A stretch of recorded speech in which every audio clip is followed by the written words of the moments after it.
Assalamualaikum warahmatullahi wabarakatuh. Waalaikumsalam Salam warahmatullahi sejahtera bagi kita semua. Halo Sobat Hukum, apa kabar? Selamat datang di podcast Sekolah Tinggi Hukum Pasundan Sukabumi bersama saya Yasidina Sari sebagai host di podcast episode kali ini. Hari ini kita akan membahas sebuah topik yang cukup hangat, yaitu strategi penegakan hukum terhadap aksi geng motor. Fenomena geng motor ini bukan hanya sekedar pelanggaran lalu lintas saja nih Sobat Hukum sekalian, tapi juga sudah berkembang menjadi ancaman terhadap keamanan, ketertiban, bahkan juga meresahkan masyarakat luas. Untuk itu, pada kesempatan kali ini kita akan mendalami strategi aparat penegak hukum dalam menanggulangi aksi geng motor tersebut. Kemudian juga tantangan apa saja yang nantinya akan dihadapi, bagaimana langkah-langkah baik tindakan represif maupun preventif yang bisa dilakukan. Nah, di podcast kali ini kita kedatangan narasumber yang tentunya kompeten di bidangnya. Mari kita simak pembahasan lebih lanjut, tapi sebelumnya mari kita sapa dulu narasumber kita. Halo Bapak, selamat siang. Selamat siang. Senang sekali bisa ketemu lagi dengan Bapak Dr. Gatot Satrio Utomo SHMH. Bapak gimana kabarnya hari ini? Alhamdulillah sehat, baik. Mbak. Semangat selalu ya Pak ya. Semangat. Iya, baik. Bapak selain ini Bapak terdaftar sebagai dosen tetap di Sekolah Tinggi Hukum Pasundan Sukabumi. Ada profesi lain yang Bapak jalani selain itu, dan tentunya itu banyak ya Pak ya. Boleh Bapak disampaikan biar sobat hukum kita semua pada tahu nih Pak. Terima kasih, Iya. Mbak host yang saya hormati. Iya. Tentunya Assalamualaikum warahmatullahi wabarakatuh. Salam, Om Swastiastu, Nama Budaya, Salam Kebajikan. Tentunya saya sangat berbahagia dan bangga di hari ini kita bisa ketemu pembahasan yang sedang marak-maraknya nih ya, pembahasan tentang bagaimana geng motor yang bikin orang resah, Betul. bikin orang takut keluar malam dan lain-lain ya. Tadi apa yang Mbak sampaikan, saya dosen di STA Pasundan, terus Betul. apalagi di luar gitu. Iya, betul Pak. Nah, kebetulan saya AKBP Purnawirawan Dr. Gatot Satrio SHMH. Nah, hari-hari saya hari ini dosen di STA Pasundan Sukabumi. Kebetulan juga saya menjadi ahli pidana ya, ahli pidana di beberapa pengadilan, kemudian juga beberapa Polda juga minta, Polres minta, kemudian juga di luar itu saya ketua PP Polri ya, Persatuan Purnawirawan Polri Sukabumi, kemudian juga ketua umum Obro Markoto Brimob Watu Kosek, kebetulan juga jadi Dewan Pakar di Pemuda Pancasila, kemudian juga pembina di FKPPI, kemudian juga pembina di Suja Brotherhood ya, kemudian juga pembina di LCS, kemudian juga di Forum Dokter Sukabumi saya sebagai wakil ketua, dan ada beberapa lagi kegiatan yang memang saya masih ada di dalamnya, termasuk Harley Davidson saya juga pembinanya ya, dan ada beberapa organisasi lain termasuk olahraga. Kebetulan saya juga wakil ketua umum Karate Kyokushinkai Indonesia. Jadi hari-hari masih itu, dan satu lagi saya juga masih menjadi narasumber nasional. Kemarin baru pulang dari Jambi, dari Palembang ya, untuk nambah-nambah ilmu saya lah Iya, itu mungkin perkenalan singkat. Nah, kalau jabatan di kepolisian kemarin saya pernah jadi Kasubag Bimsuh, jadi yang membawahi siswa stupa gitu, di bawah Kabag Bimsis, Kabag Bimsuh. Berarti Bapak terakhir bertugas itu di Stupa ya, Polri. Pak, ya. Sebelumnya Kabag Binop di Krimum Polda Jabar, terus di Tipiter Polda Jabar, kemudian juga di Bidkum Polda Jabar, kemudian Kabag SDM Polres Sukabumi Kota, terus Kabag Op di Cianjur, kemudian Kasat Lantas di Cianjur, dan pernah jadi Kasat Serse di Sukabumi dan Kapolsek. Mungkin itu pengalaman kerja saya, dan yang sampai hari ini alhamdulillah masih aktif di kegiatan-kegiatan organisasi kemasyarakatan, dan pastinya yang utama adalah sebagai dosen tetap di STH Pasundan Sukabumi. Alhamdulillah Bapak, bangga sekali STH suatu kehormatan bisa mendapatkan pengajar, dosen yang sangat kompeten seperti Bapak dengan segudang pengalaman yang luar biasa ya Pak ya, begitu. Bapak, kita langsung nih Pak ya. Boleh. Ada beberapa pertanyaan yang memang sempat dihimpun begitu, tapi kita fokus ke pertanyaan yang pertama terlebih dahulu nih Pak. Menurut pendapat Bapak sendiri, bagaimana strategi efektif gitu yang dapat dilakukan terkait penegakan hukum dalam mengurangi dan juga memberantas tindak kriminalitas yang dilakukan oleh para geng motor itu sendiri, Pak? Jadi sebetulnya kalau kita mau melakukan tindakan penegakan hukum, kita melihat dari sisi mana? Itu dulu yang pertama. Jadi apa strategi? Itu yang penting ya, strategi penegakan hukum dan penanggulangannya. Bukan hanya penegakan hukumnya saja, tapi ada penanggulangi agar apa? Mengurangi ya, mengurangi untuk apa? Dilakukan itu tadi, geng motor tadi. Nah, yang pertama adalah kita harus banyak melakukan koordinasi terpadu. Ya, terpadu dengan instansi terkait tentunya. Tidak hanya polisi saja, tapi ini harus ada pendekatan untuk menggunakan bagaimana sanksi pidana itu kita terapkan. Itu yang pertama dulu. Ada sanksi pidana dulu kita terapkan. Nah, kemudian yang kedua adalah dengan pendekatan perbaikan sosial yang tentunya harus terpadu ini. Ya, bagaimana keterpaduan itu yang dijalankan secara komprehensif gitu. Jadi nggak mungkin kita misalkan hanya kepolisian saja yang malam patroli, yang ini. Padahal ada yang leading sektor misalkan dari instansi terkait, misalkan dinas pendidikan, kemudian dinas-dinas lain lah ya yang ada hubungannya dengan kehidupan kita sehari-hari. Kan kalau di pemerintah daerah itu kan luar biasa. Di situ ada Satpol PP, di situ ada Dishub, dan ada juga lembaga perlindungan anak dan perempuan misalkan, atau memang sebuah lembaga-lembaga yang memang mereka menggeluti dunia anak gitu ya, atau remaja. Itu yang pertama. Makanya harus dilakukan secara, tadi saya bilang, komprehensif. Bagaimana caranya? Yang pertama itu harus kita lakukan tentang apa? Preemptif dulu. Nah, pertama itu preemptif dulu. Kalau kita sudah misalkan preemptif ini kita lakukan, misalkan apa? Upaya edukasi misalkan.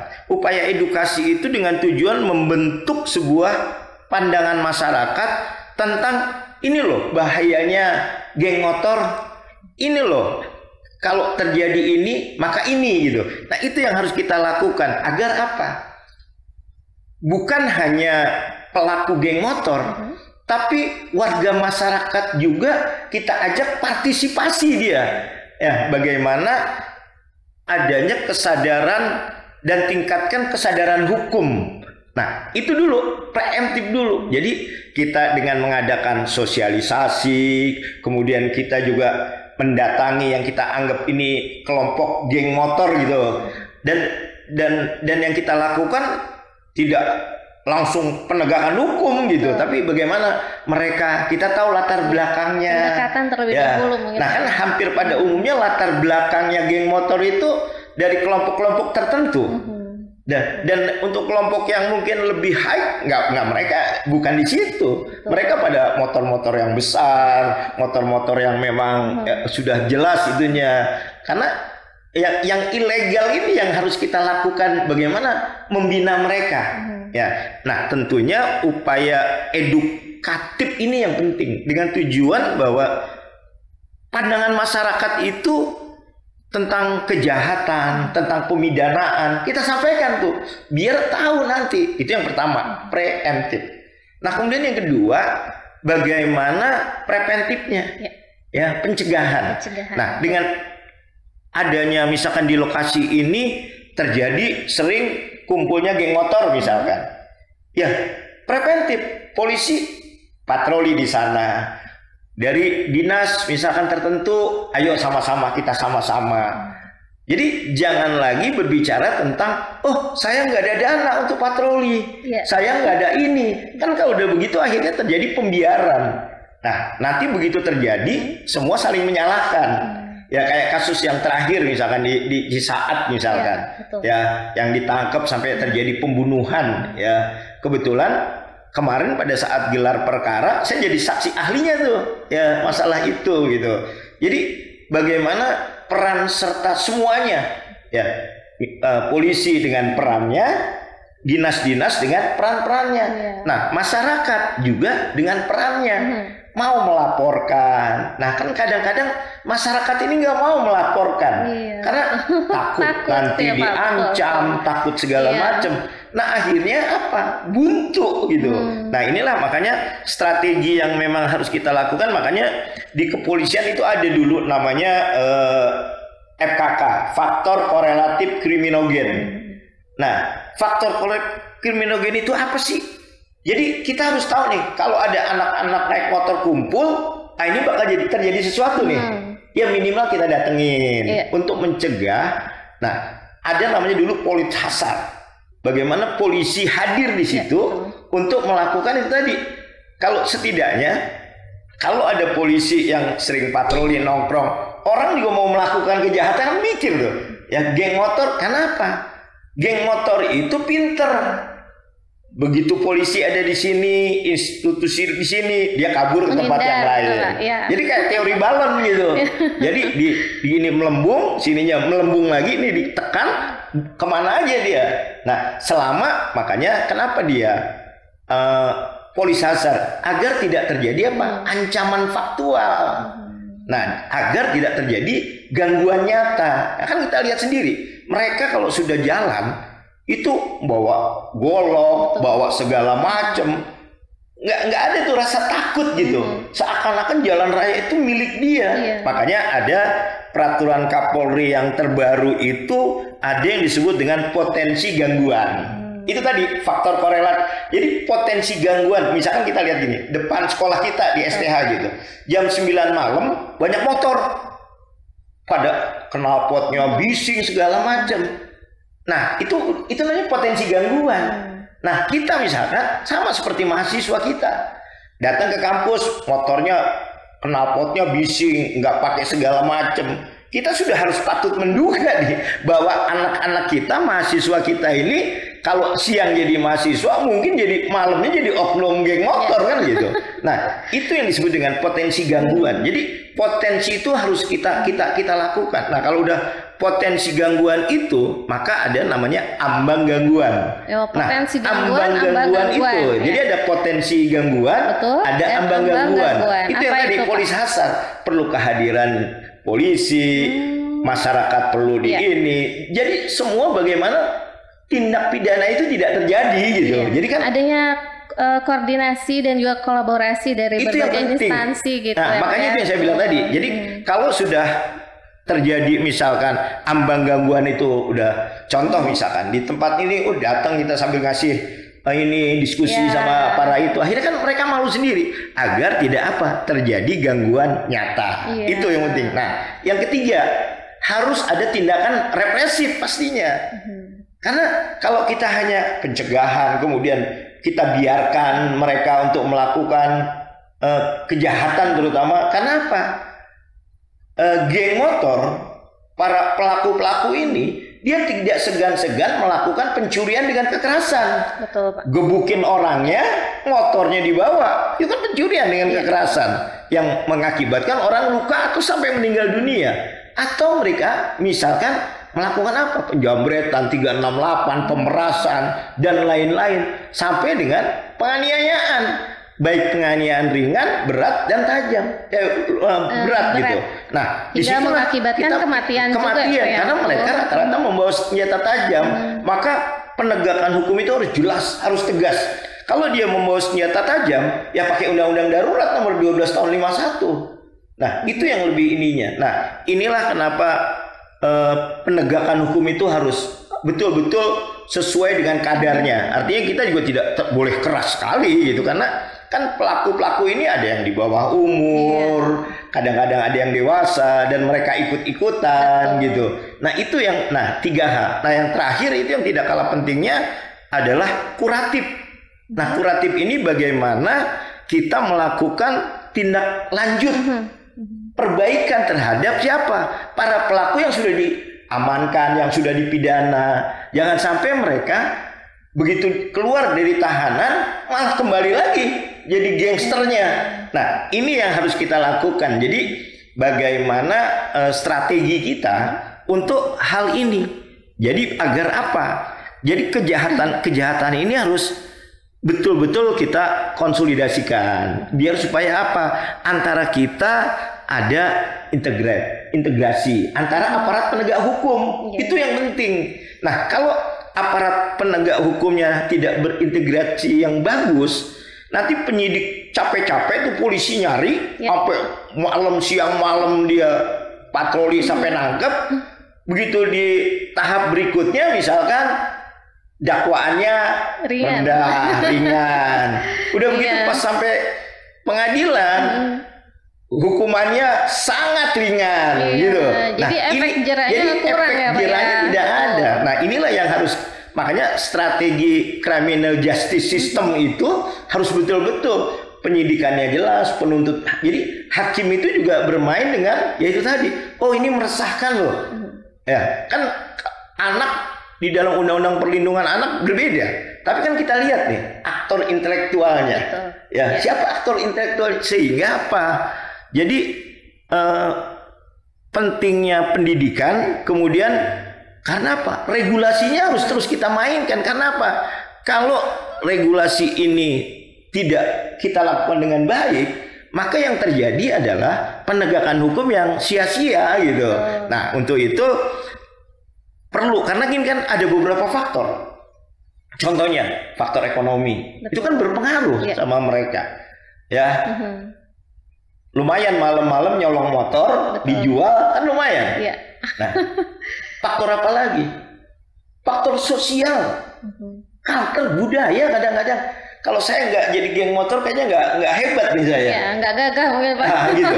Jadi faktor ekonomi, faktor sosial, dan yang tidak kalah pentingnya adalah bagaimana faktor yang mereka lakukan ini adalah itu tadi. Dari ekonominya, kemudian sosial budayanya, terus ya itu tadi culture-nya. Nah, bagaimana dia juga terutama di era digital ini. Kan kita perlu penelitian ya. Mereka gampang sekali kan, misalkan tinggal WA, yuk kita kumpul di anu. Kita tidak bisa monitor tuh. Kecuali kita punya jaringan misalkan di kelompok itu. Makanya banyak intel-intel semestinya dia masuk di jaringan itu, tapi tidak terlihat. Jadi begitu mereka berkumpul di mana, udah tahu tuh, ya. Nah, strategi-strategi itulah yang memang harus kita lakukan. Makanya sanksi pidana itu harus jelas, biar pelaku itu memberikan efek jerah. Nah, inilah yang disebut dengan penerapan penal, kan? Jadi penerapan penal itu bagaimana pelaku itu betul-betul jerah gitu. Tapi ada juga yang non penal. Nah, non penal ini misalkan upaya pencegahan terhadap kejahatan geng motor ini yang itu tadi. Bagaimana kita pendekatan terhadap mereka, bagaimana kita ke sekolah, sosialisasi. Dan itu bagian strategi juga itu Pak. Strategi, ya? Makanya strategi penegakan hukum ini pastinya berbeda dengan penegakan hukum yang lain. Karena objeknya juga berbeda. Dan bahkan mungkin mereka ada dukungan juga dari kelompok-kelompok tertentu kan, yang kita tidak tahu misalkan. Nah, kelompok-kelompok tertentu inilah yang memang manas-manasin misalkan, ayo udah nggak apa-apa, ada saya di belakang kamu. Itu kan membuat mereka bagaimana potensi mereka melakukan kejahatan itu sangat luar biasa. Gitu Mbak. Jadi itu strategi penanggulangannya. Nanti kita diskusi lagi lebih banyak. Siap, strategi Bapak. itu. Wah, baru pertanyaan pertama tapi udah menarik sekali nih ya, Sobat Hukum. Kita lanjut boleh Pak? Boleh. Pertanyaan kedua, kira-kira apa nih Pak yang menjadi kendala utama yang dihadapi para aparat penegak hukum dalam memberantas aktivitas geng motor itu sendiri gitu Pak? Sehingga sampai sekarang berita-berita terkait aksi geng motor ini masih saja ada, yang terakhir itu di wilayah Cisaat yang seperti Bapak sampaikan tadi. Oh jadi gini, kendala yang selalu dihadapi oleh semuanya ya, artinya bukan hanya aparat penegak hukum saja, termasuk dari pihak sekolah, termasuk dari pihak orang tua, itu kan juga berakibat. Betul. Contohnya misalkan kita melihat bagaimana sulit mendeteksi mereka terhadap para pelaku. Karena apa? Mereka berpindah-pindah tempat misalkan. Yang tadi saya bilang misalkan, kita punya target nih di wilayah A. Udah kita patroli tiap hari ke situ misalkan. Tiba-tiba dia pindah lagi di wilayah B. Nah, itulah perlunya kolaborasi ya aparat-aparat penegak hukum terutama. Kan banyak fungsinya di kepolisian itu. Ya, ada fungsi reserse, penindakan, ada fungsi intelijen yang bisa lidik pamgal, ada fungsi lalu lintas yang bagaimana mereka bisa menindak pelaku pelanggaran, ada fungsi bimas yang mereka bisa memberikan sosialisasi, dan ada fungsi-fungsi lain misalkan sabara dia melakukan patroli. Nah, itu tadi dalam struktur kegiatan.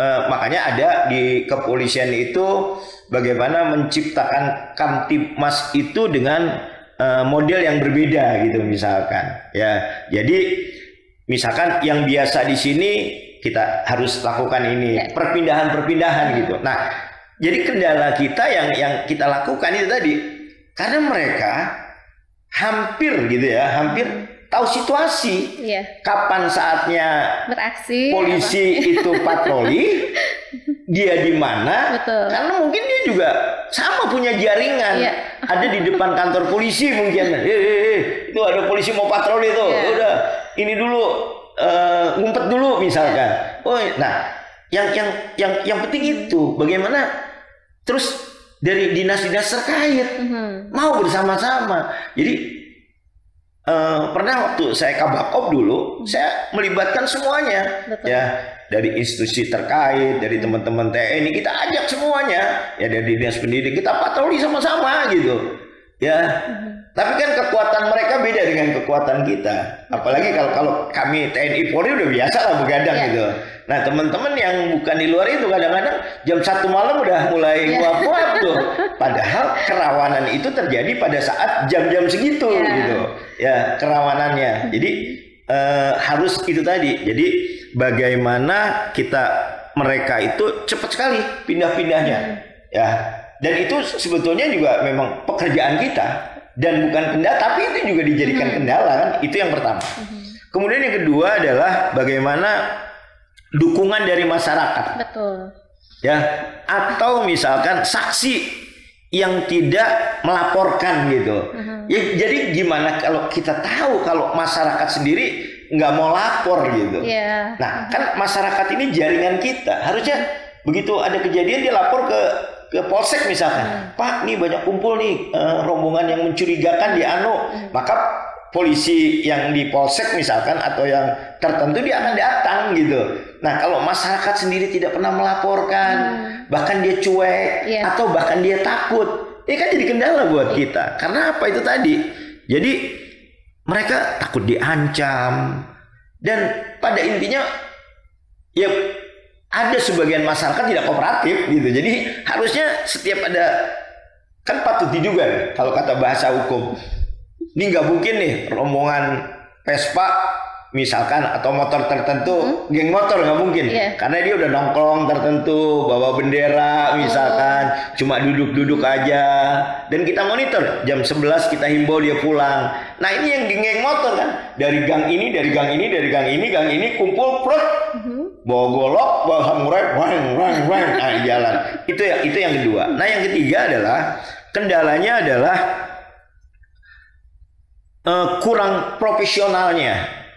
Siapa dia dan tidak punya kredibilitas misalkan dia. Siapa dia? Ya itu tadi aparat-aparat mungkin yang penegak hukum ini tidak terintegrasi gitu ya. Jadi dalam melakukan penegakan hukum misalkan dia tidak tegas.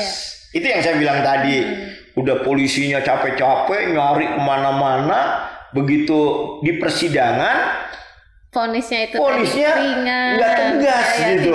Itu yang membuat kendala kan. Akhirnya orang tidak jerah. Nah, itu yang pertama. Kemudian yang kedua lagi bahwa misalkan bagaimana para penegak hukum itu dalam penanganan kasusnya, ya harusnya kan dia bisa membedakan. Mana sih ini yang disebut dengan aktor intelektual, mana sih ini yang ikut-ikutan. Jangan sampai yang ikut-ikutan lebih dipres, sedangkan otaknya, aktor intelektualnya malah berkeliaran kemana-mana.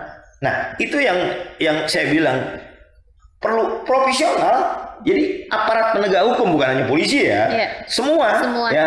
Termasuk juga bukan aparat penegak hukumnya saja, tapi instansi terkait juga itu mendukung gitu. Ya jangan sampai nanti anak sudah berkali-kali malah dielus-elus terus misalkan. Ya nanti saya ingetin Pak Polisi, nanti saya inget. Tapi dia berkali-kali gitu melakukan itu. Nah penegakan hukum itulah makanya kenapa harus para penegak hukum ini dia sumber daya manusianya hebat. Kemudian apalagi dia itu tadi kredibilitasnya bagus. Nah itu yang ketiga tadi ya. Betul. Yang keempat koordinasinya kurang baik. Ini yang perlu kita antisipasi ya. Koordinasi yang misalkan kenapa dikatakan misalkan gini antara penegak hukum kemudian dengan eksternal dia menyulitkan. Jadi kita mau melakukan penindakan penanganan tapi masih ditutup-tutupi misalkan ya. Kita datang ke sekolah kita cek nih misalkan yang punya motor knalpotnya bising berapa? Oh Pak, di sini Pak nggak ada Pak. Semua knalpotnya begitu kita lihat ada. Nah kan artinya dia tidak kooperatif gitu. Dan itu kedepannya menjadi kendala. Nah juga, Pak, jadi eksternal itu harusnya dia mendukung. Jadi misalkan di sekolah itu dia tulis ya sekolah ini tidak diperbolehkan menggunakan knalpot di luar ketentuan. Wajib pakai helm. Gitu misalkan. Itu bagus kalau begitu. Tapi kalau sekolah sendiri cuek, malah sekolahnya sendiri malah nutup-nutupi, ya akhirnya itu tadi koordinasinya kurang bagus gitu. Itu yang itu jadi kendala juga. Kemudian apalagi misalkan ada dukungan yang terselubung yang saya bilang tadi dari kelompok-kelompok tertentu misalkan atau oknum-oknum tertentu itu misalkan bapaknya siapa, udahlah kamu naik motor aja. Nanti kalau ada apa-apa bapak yang datang. Nah, ini kan berat seperti ini, ya. Jadi masih didukung oleh kelompok-kelompok tadi yang memang merasa dia masih power, masih punya kekuatan, kekuasaan. Itu yang menjadi kendala. Nah, kemudian apa lagi? Kayak misalkan kendalanya misalkan ada beberapa jalan di wilayah seluruhnya, kita berbicara tentang Indonesia lah ya. Kita yang kecilnya wilayah kita lah misalkan.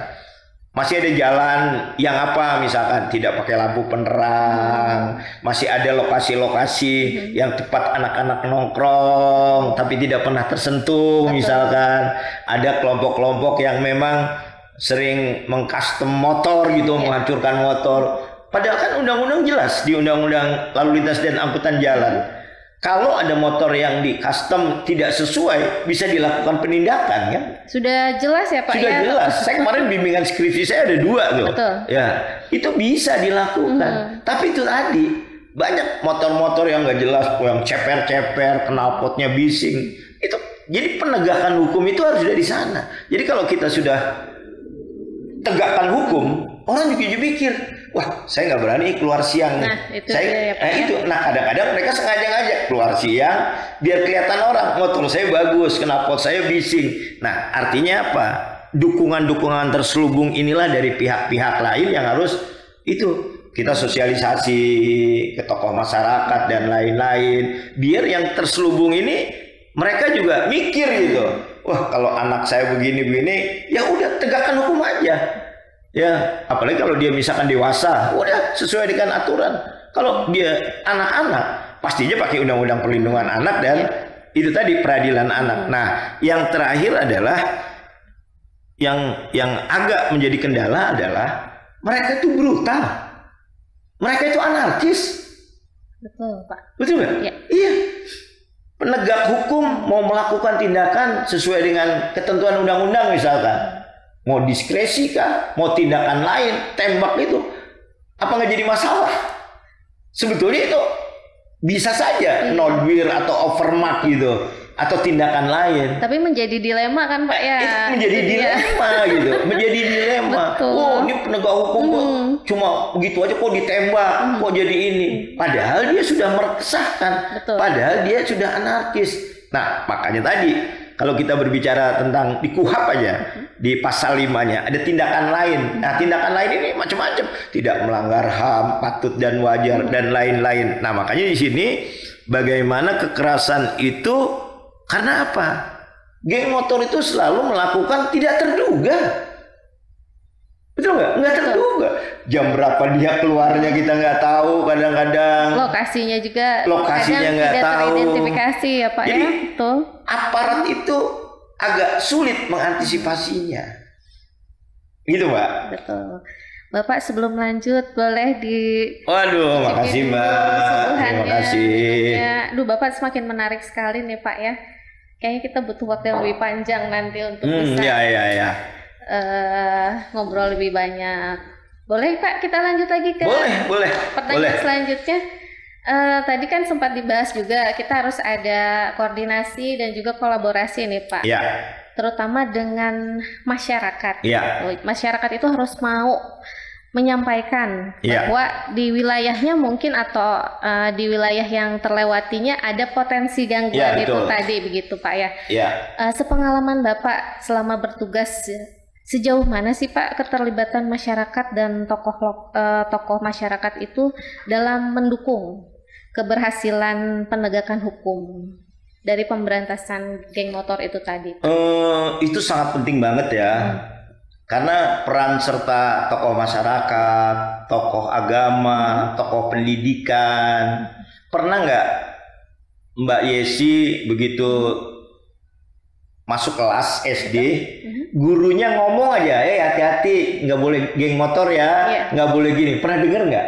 Pernah Bapak. Pernah, dan tapi itu sebentar banget. Influence. Nah, coba kalau dia berkali-kali, terutama di anak-anak yang udah SMK gitu atau SMP, bahaya. Ini sama seperti bahaya narkoba misalkan, itu harus dijelaskan. Nah, tokoh agama misalkan di masjid begitu mau sholat Jumat, dia ngomong dulu aja 2 menit aja tentang perhatian, bapak ibu-ibu, bapak-bapak jangan bangga kalau anaknya bisa naik motor. Ini kan aneh, anaknya punya motor brong tapi bapaknya malah wah bagus. Bahkan ada yang disupport juga Pak. Nah, mensupport, dibeliin segala macam gitu. Nah, jadi harus ada memang ada pendekatan bagaimana preemptif itu yang penting pendekatannya. Nah, bagaimana dia pendidikan karakter. Jadi para tokoh-tokoh ini memberikan karakter dulu. Ya, kalau memang orang ini, contoh lah misalkan dengan program Deddy Mulyadi kemarin tuh, ya.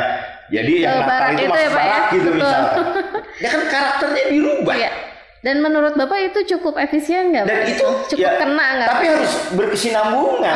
Jangan cuma saat itu. Akhirnya jadiin guyonan aja nantinya. Karena lingkungan akan kembali mempengaruhi mereka. Kemudian juga ya, bagaimana tokoh masyarakat dia bisa bersosialisasi tentang apa? Ini loh dampak negatifnya dari geng motor gitu. Harus menyeluruh tuh. Nah, apalagi misalkan. Jadi terutama keluarga. Itu yang paling penting. Anaknya jam 11 malam belum pulang, tapi ibu bapaknya santai-santai cuek aja gitu ya. Ya, begitu ketangkep baru nangis. Ini. Nah, apalagi misalkan memberdayakan para pemuda terutama. Nah, para pemuda ini diberdayakan dalam apa? Keterampilan. Ya, jangan sampai mereka nggak dikasih kerjaan apa-apa. Sekarang kan ada UMKM, apalagi dengan program pemerintah misalkan, masuk aja dia ke Badan Gizi Nasional gitu, bawa-bawa ini. Yang kemarin saya lihat tuh ada betato semua badannya tuh, tapi dia luar biasa. Ya, nah apalagi misalkan rentannya terhadap ekonomi, nih Mbak, ekonomi itu jadi sasaran utama sekarang. Ya, dengan cara tadi curas dan lain-lain. Kemudian lingkungan pergaulan juga berpengaruh. Mempengaruhi mensrea juga ya Pak. Iya itu tadi, kalau kita gaulnya sama itu, makanya pendekatan-pendekatan ini harus kita lakukan. Nah, itu yang preventifnya. Jadi tokoh masyarakat, tokoh ulama dan lain-lain harus sama-sama bila perlu deklarasi. Iya. Kota ini kita wajib tidak mengadakan geng motor misalkan. Jadi apabila ada geng motor, para penegak hukum tindak tegas gitu misalkan. Kalau membahayakan keselamatan orang, tindak tegas misalkan. Iya. Akhirnya kan pelaku juga mikir. Iya. Nah, kalau selama strategi ini tidak dilakukan, maka itu tadi akan berulang. Nah, makanya penegakan hukum ini juga harus sama-sama.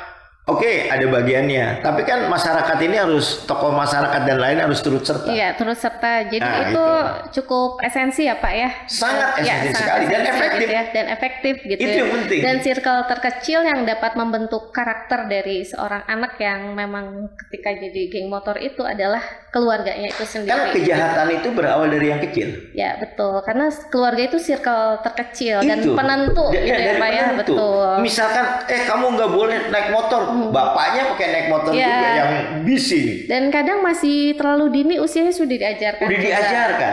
Contoh sekarang misalkan ada sepeda yang tanpa mesin, listrik, jalan ke jalan. Padahal nggak boleh kan ketentuannya.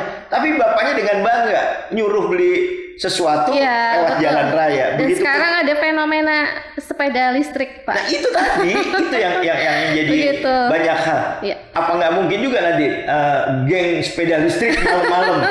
Kan bisa jadi mereka biaya murah, nggak beli bensin, cuma ngecas, malam-malam mereka jadi berada. Yang digunakannya oleh anak-anak yang terlalu dini. Nah, itu tadi. Jadi Dan mereka kan sekarang anak SMP, ya anak SMA, mungkin yang dewasa banget udah mulai nggak ada tuh, tapi ada juga mereka sebagai aktor intelektual. Regenerasi sendiri ya Pak ya. Baik Bapak, kita lanjut ke pertanyaan selanjutnya karena kita terbatas oleh durasi waktu nih Pak ya. Padahal masih seru nih Pak, pengen ngobrol banyak. Nah, yang terakhir nih Pak, bagaimana strategi rehabilitasi dan pembinaan bagi anggota geng motor yang tertangkap? Jadi solusinya untuk jangka pendek dan jangka panjangnya seperti apa? Rehab mereka itu banyak hal. Kenapa mereka harus direhab? Gitu. Kan kita berbicara tentang strategi rehab mereka. Sama seperti strategi bagaimana merehab tentang pengguna narkoba. Dia ditempatkan ruangannya, ditempatkan itunya. Semua fasilitasnya disiapkan. Nah, hari ini para geng-geng motor ini untuk merehab mereka itu kan bukan pekerjaan mudah. Nggak ada aula khusus merehab geng motor. Ya. Nah, Pak Deddy kemarin dia rehabnya di melalui lembaga pendidikan kan, tentara dia. Itu juga bagian sebetulnya. Iya. Yang bagian koordinasi itu sendiri, kolaborasi apakah itu di tempat-tempat kota kabupaten punya seperti itu? Tidak semua. Tidak semua, karena kan menyangkut pendanaan dan lain-lain. Taruhlah satu kepala sehari 150.000 gitu misalkan, dari makannya dan lain. Bayangkan kalau dia 2 minggu aja, berapa PAD yang keluar untuk itu. Makanya rehab ini adalah siapkan peluang. Menyediakan peluang untuk dia pendidikan, untuk dia pelatihan, untuk berikan dia kegiatan-kegiatan yang positif. Itu cara merehab pertama. Nah, bagaimana? Ya tugas siapa? Nah, tinggal kita koordinasi dengan pemerintah daerah kan? Betul. Karena itu warganya dia gitu. Jadi bukan sedikit-sedikit, oh polisi aja, ya nggak bisa.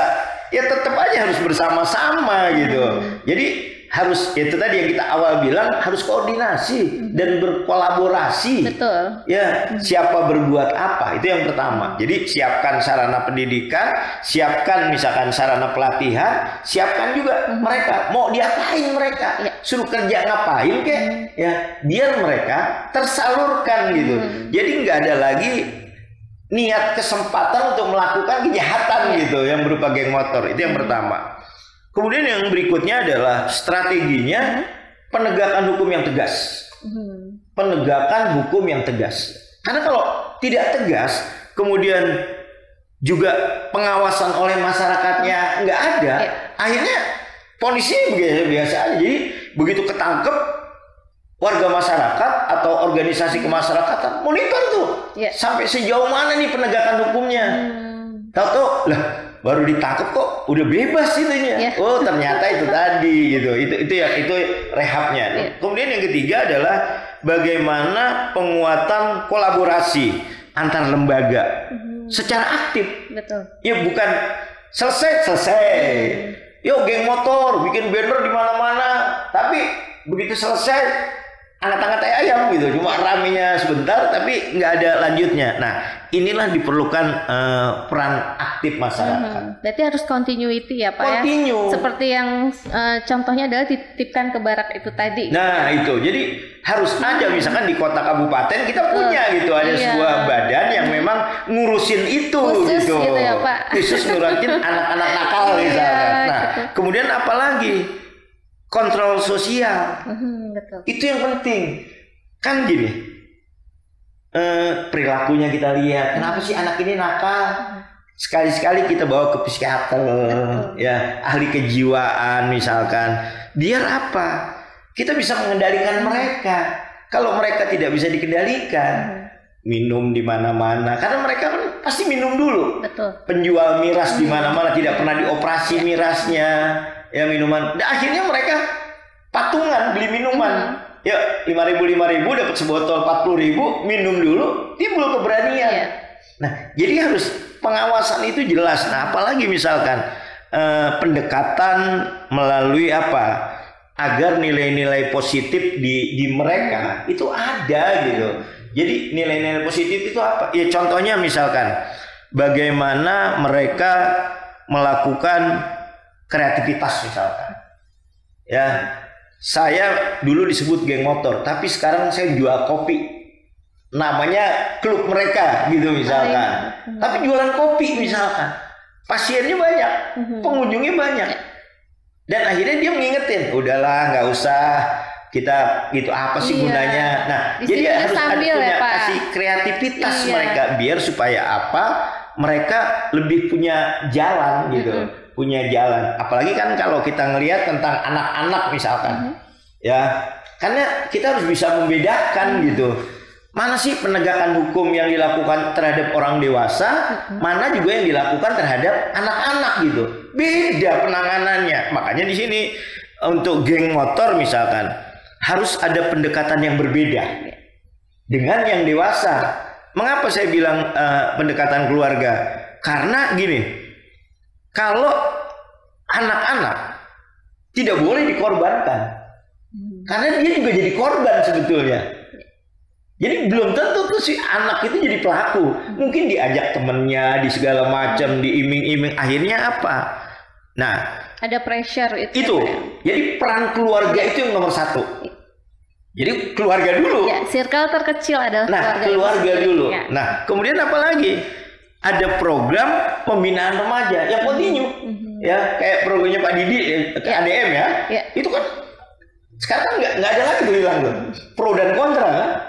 Tapi anak-anak itu yang kemarin dibina banyak yang sukses, ada yang jadi paskibraka. Iya mereka juga excited Pak. Nah itu tadi. Seru katanya di barat itu. Dia luar biasa. Nah apalagi misalkan edukasi pelibatan masyarakat. Nah bukan hanya dinas terkait saja misalkan, tapi masyarakat juga kita libatkan gitu. Apalagi misalkan kerjasama lintas sektoral, kemudian pendekatan yang memang kemanusiaan gitu. Kan pendekatan itu yang kadang orang cuma marah-marah aja, wah, padahal nggak begitu kan. Anak itu harus diperlakukan sebagai anak gitu. Makanya kenapa pendekatan hukum untuk pendekatan sesuai dengan Undang-Undang Perlindungan Anak ada tuh kriterianya. Nah makanya di sana di Undang-Undang Nomor 35 dan di Undang-Undang Nomor 11 2012 tentang perlindungan anak dan peradilan anak tuh Mbak. Nah dia juga sistemnya berbeda. Makanya ada kata-kata yang disebut dengan diversi. Diversi itu sendiri apa ya nih buat adik-adik mahasiswa yang mau penelitian boleh jadi, terkait diversi. Diversi itu kan sebetulnya bagaimana mengalihkan dari perkara anak yang ada di pengadilan kemudian tidak menjadi di pengadilan. Nah sekarang terkenal dengan restorasi justice gitu. Di kepolisian ada, di kejaksaan ada, kemudian di pengadilan juga ada. Nah inilah yang harus kita kembangkan. Untuk apa? Jadi agar kita menghindarkan anak dari peradilan yang formal. Yang kan tidak seharusnya, belum tidak seharusnya mereka terima gitu. Maka di versi itu bisa dilakukan. Apalagi misalkan kita ingin mencapai perdamaian, jadi polisi, dinas pendidikan panggil mereka, bikin surat pernyataan dan lain-lain. Itu biar supaya mereka juga, oh saya malu ya, ya saya malu. Karena apa? Kecuali residip gitu ya. Dia udah berkali-kali diingatkan. Udah sidang pengadilan walaupun dia masih di bawah umur tapi sering melakukan. Iya, berulang lagi ya Pak ya. Apalagi misalkan ancaman hukumannya di atas 7 tahun, maka bisa dikenakan pidana. Hanya upaya paksanya berbeda. Penahanannya ditentukan, penangkapannya ditentukan, sampai sidangnya juga berbeda. Statusnya masih anak. Pakai pakaian sipil, tidak boleh menunjukkan.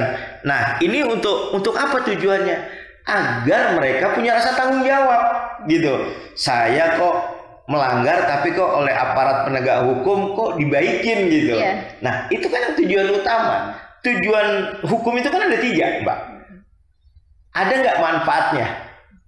Terus manfaat. Yang kedua, ada nggak rasa keadilan? Rasa keadilan. Nah yang ketiganya, ada nggak kepastian hukum? Biar anak-anak itu jelas. Kalau kita nahan dia, manfaatnya ada nggak kira-kira sih? Dia nggak sekolah segala macam. Rasa keadilannya ada nggak? Tapi anak ini harus ada punya kepastian hukum. Nah dengan diversi, dengan restorasi justice, itu kan kepastian hukum. Biar supaya apa? Mendorong warga masyarakat, partisipasi masyarakat. Kalau anak saya nakal, suka geng motor, ya lapor ke polisi aja atau ke dinas terkait. Pak, nih anak saya udah nggak usah dikasih tahu nih Pak. Nanti gimana Pak? Sama seperti narkoba. Kebetulan saya juga sumber narkoba juga di beberapa tempat ya. Jadi dan pernah di Sat Narkoba Bapak berdinas? Pernah jadi kasat narkoba luar juga. Biasa, tuh. Ya jadi banyak hal lah nanti kita diskusi. Nanti kita sambil acara yang lain ya. Luar biasa Bapak, satu kehormatan sekali kita punya dosen yang betul-betul berkompeten di bidang hukum nih Pak. Pembekalan keilmuannya sudah sangat matang gitu. Baik Bapak, dari diskusi ini kita bisa lihat ya Pak bahwa penegakan hukum terhadap geng motor ini bukan hanya soal tindakan tegas mata ya Pak ya tadi. Tetapi juga kan perlu ada pendekatan yang menyentuh begitu ya Pak, baik dari aspek pencegahannya, kemudian pembinaannya, hingga juga kerjasama tadi dengan masyarakat dan juga berbagai instansi, sehingga pemberantasan geng motor ini dapat terlaksana dengan baik begitu ya Pak ya. Dan semoga apa yang dibahas hari ini tuh bisa menambah wawasan saya nih terutama, dan juga dapat menjadi tambahan wawasan untuk para pendengar podcast kita hari ini nih Pak, menjadi bahan refleksi juga bagi kita semua untuk dapat berperan dan juga menjaga keamanan lingkungan, karena keamanan lingkungan ini kan tanggung jawab kita sama-sama ya Pak ya, bukan memang hanya aparat penegak hukum aja gitu, bukan hanya tugas polisi aja begitu. Jadi harus ada support dan dukungan terutama tadi dari masyarakat itu sendiri ya Pak ya, dan masyarakat juga harus mulai proaktif gitu ya dengan potensi gangguan itu sendiri. Ketika memang ada potensi gangguan, mau menyampaikan dan melaporkan ke aparat yang berwenang begitu. Bapak terima kasih sekali. Baik Mbak, sama-sama kepada narasumber kita yang luar biasa ini tentunya sudah. Nomor handphone saya juga nggak apa-apa Mbak. Nanti kalau misalkan dari teman-teman yang dengar ini ya nomor saya 08. Baik, boleh Bapak. 521 7801 6-nya 3 kali. Jadi nomor saya 08 521 7801 6-nya 3 kali. Nanti teman-teman atau siapapun nanti mau diskusi dengan saya tentang hukum pidana, tentang apapun lah ya yang menyangkut dengan terutama pada pidana, karena kebetulan saya linier nih Mbak Hos ya, S1 saya juga pidana, Iya. S2 saya juga pidana, S3 saya juga pidana. Iya. Sama lah seperti host kita ini, sarjana hukum, magister hukum. Jadi kalau dipanjangin apa? Semua. Bapak juga alumni dari Sekolah Saya Tinggi juga Hukum alumni Pasundan SD Sukabumi Pasundan. ya Pak ya. Ya. Bapak untuk adik-adik yang di luar sana mungkin ada pesan-pesan yang ingin Bapak sampaikan. Nah, saya Boleh, pesan Pak? kepada terutama para alumni Iya. ya, adik-adik yang ini. Saya di luaran sana itu banyak teman-teman alumni yang sudah luar biasa. Mereka udah ada yang sukses, mereka ada yang jadi kepala pengadilan, ada sekda dan banyak pejabat-pejabat dan termasuk pernah ada anggota DPR RI. Kalau saya kemarin nyalon DPR RI nggak masuk, Mbak. Belum ya. Ya belum. Nah, kemudian saya cuma pesan pertama, kalau teman-teman sukses atau mau sukses, yang pertama tunjukkan kinerja dulu. Itu yang penting. Kalau Anda kinerja bagus, loyal dan royal, itu pasti siapapun yang menjadi pimpinan Anda pasti suka. Ya. Anak ini kinerjanya bagus. Kemudian yang kedua adalah leadership. Ya, leadership itu bagaimana gaya kita seorang pemimpin bisa mempengaruhi, mensiasati, mengempati dan lain-lain, banyak lah. Nah, ya itu tadi, seorang leader itu harus menjadi contoh gitu. Kalau sudah menjadi contoh, insya Allah. Nah, kemudian yang ketiga yang tidak kalah pentingnya adalah kita sudah harus membina jaringan, network, itu penting. Ya, jangan hanya jaringan yang ada di sini, misalkan di luar dan di mana-mana itu merupakan jaringan. Jadi begitu kita keluar dari STH misalkan, kita udah dicari di mana-mana ya karena kita punya jaringan. Nah, yang keempat itu adalah bagaimana kita yang utama nih ya mempunyai rasa tanggung jawab. Itu yang penting. Banyak di luaran sana nggak punya tanggung jawab, Mbak. Udah dikasih jabatan enak tapi seenaknya. Udah dikasih yang kedudukannya yang ini tapi dia lalai. Karena apa? Orang Indonesia itu pada umumnya ya, tapi juga sedikit juga sih. Jadi kalau ada lomba cipta alasan itu kita juaranya, Mbak. Iya. Kalau anak sekarang bilang ngeles, Pak. Ngeles ya, lomba cipta alasan. Jadi kalau mau ada kegiatan tuh ada aja yang udah diciptakan.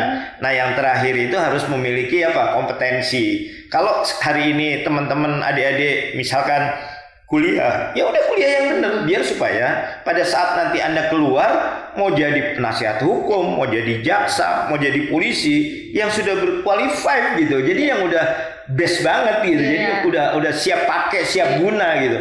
Makanya mindsetnya harus kita ciptakan dari sekarang. Ciptakan mindset dan auranya yang positif. Betul. Jadi biar supaya semua jadi positif. Jangan pernah merasa kecil. Kita kuliah di STH nih misalkan, di Harupun Jalan Kareta, sekali sewang jeng SFK misalkan, udah lupakan. Banyak hal yang kita dapat ilmu. Ya, saya jadi narasumber nasional kemana-mana. Selalu saya bangga bahwa saya alumni STH Pasundan Sukabumi. Walaupun mereka nanya di mana STH Pasundan Sukabumi, ya kita jelaskan saja gitu. Nah, terutama juga jangan dekati orang yang sering menggembosi semangatmu. Itu yang penting. Kadang kita ingin maju, udahlah buat apalah, udah banyak di sana sarjana hukum, udah banyak yang orang-orang pinter ya, kita mah nggak bisa. Karena energi itu menular ya, Pak. Menular. Jadi orang sukses itu adalah orang yang tidak pernah mencari alasan. Orang sukses itu yang menimba keberhasilan dari kecil dan menjadi besar gitu. Makanya gaulnya dengan orang-orang yang auranya positif dan jangan sama pendengki, Mbak. Betul. Pendengki itu adalah orang yang berpenyakit jiwa. Ya, orang yang tidak suka ngelihat kita SMS, suka melihat lain orang susah, susah melihat orang senang. Ya. Oke, Mbak, terima kasih. Wah, seru banget nih, Pak. Kayaknya waktu 1 jam nggak cukup nih buat ngobrol banyak sama Bapak ya. Tadi nomornya sudah sempat disampaikan ya, Pak. Nanti kalau ada sobat hukum yang mau berinteraksi dengan Bapak, konsultasi juga diperkenankan ya, Pak. Termasuk alumni juga semuanya. Iya, gitu. boleh silakan. Kebetulan saya juga konsultan hukum. Iya, luar biasa. Bapak Ibu kan Teteh silahkan untuk menghubungi Bapak Gatot Satrio Utomo. Baik, saya Sidina Sari undur diri dulu. Terima kasih banyak sudah menonton podcast hari ini. Semoga podcast kita hari ini ya Pak membawa manfaat dan juga menambah insight yang baru untuk kita semua. Terima kasih. Wassalamualaikum warahmatullahi wabarakatuh. Terima kasih.